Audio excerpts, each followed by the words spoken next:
Beware the silent echoes, a phrase that clings to the very essence of our conversation today. We delve into the intricate dance of emotions, a ballet where avoidance and guilt share the stage, each partner moving silently across the boards, unseen yet profoundly felt. The title of our exploration, Avoidance and Guilt, What They Feel But Can't Show, serves not only as a gateway, but as a compass guiding us through the shadowy corridors of the human psyche. Imagine, if you will, the majestic iceberg floating serenely in the Arctic waters. Above the surface, it appears still and calm, yet below lies a massive, complex structure hidden from view. Such is the nature of avoidance. On the surface, they may seem detached, aloof, even indifferent. But beneath, there is a swirling maelstrom of emotions, thoughts, and most poignantly, guilt, which they are adept at concealing. The avoidant is a creature of paradox, a master of the art of invisibility in emotional realms. Let us begin with a story, if I may indulge you. Picture a young man, Edward, a brilliant academic, the kind of chap who could solve a Rubik's Cube in under a minute while simultaneously reciting Shakespeare. But there was one puzzle he couldn't quite crack: his own heart. You see, Edward was an avoidant. He had a knack for evading emotional intimacy like a seasoned matador sidestepping a charging bull. And yet, every time he did, guilt would creep in, a shadow that followed him relentlessly. Edward once found himself at a crossroads in a relationship with a woman named Clara, who possessed a warmth that could thaw the iciest of hearts. But Edward, true to his nature, kept her at arm's length, fearing the vulnerability that closeness would bring. One evening, as they sat by the fireside, Clara spoke of her dreams, her fears, her soul laid bare. Edward listened, nodded, yet his heart remained encased in its fortress. After Clara left that night, Edward sat alone, the crackling fire mirroring the tumult within.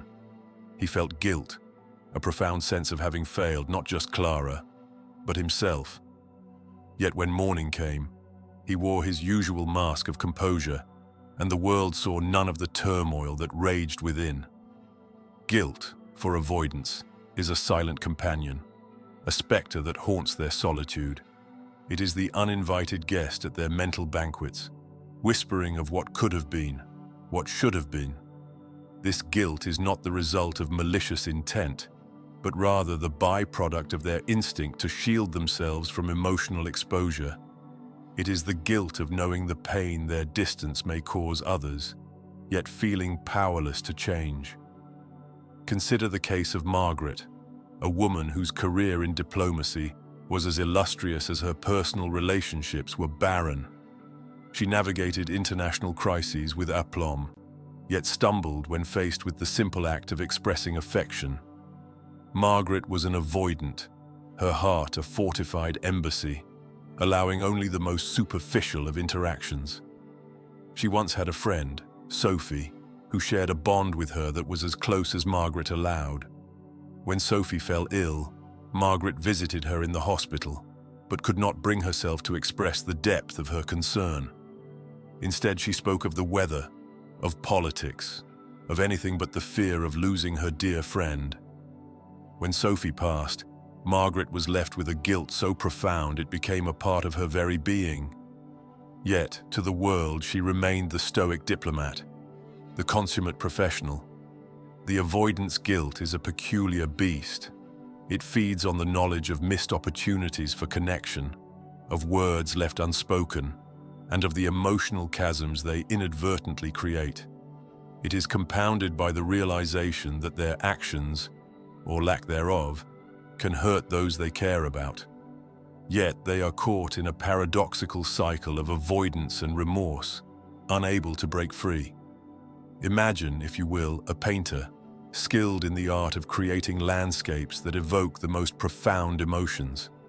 This painter, however, is colorblind, unable to see the vivid hues that bring their work to life. The avoidant, similarly, is skilled in many aspects of life, yet struggles to perceive the emotional nuances that enrich human connection. They are aware of their limitations, and it is this awareness that breeds guilt, a guilt that is all the more painful because it is so deeply understood. In the realm of the avoidant, guilt manifests in subtle ways. It is the hesitation before a phone call that goes unmade, the pause before a letter that remains unwritten, the silence in the wake of an embrace never offered. It is the quiet acknowledgement of their own emotional limitations, and the sorrow of knowing the impact these limitations have on those they hold dear. Yet, in their own way, avoidants are constantly seeking redemption. They may not express it openly, but within the confines of their guarded hearts, they yearn for connection, for understanding, for the grace of forgiveness. Their journey is a solitary one, marked by introspection and self-discovery, and their guilt, though burdensome, is a catalyst for growth. Picture, if you will, a garden, meticulously tended yet devoid of flowers.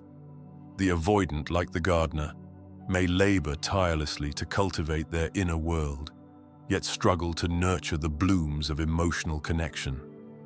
Their guilt is the realization that despite their efforts, the garden remains incomplete.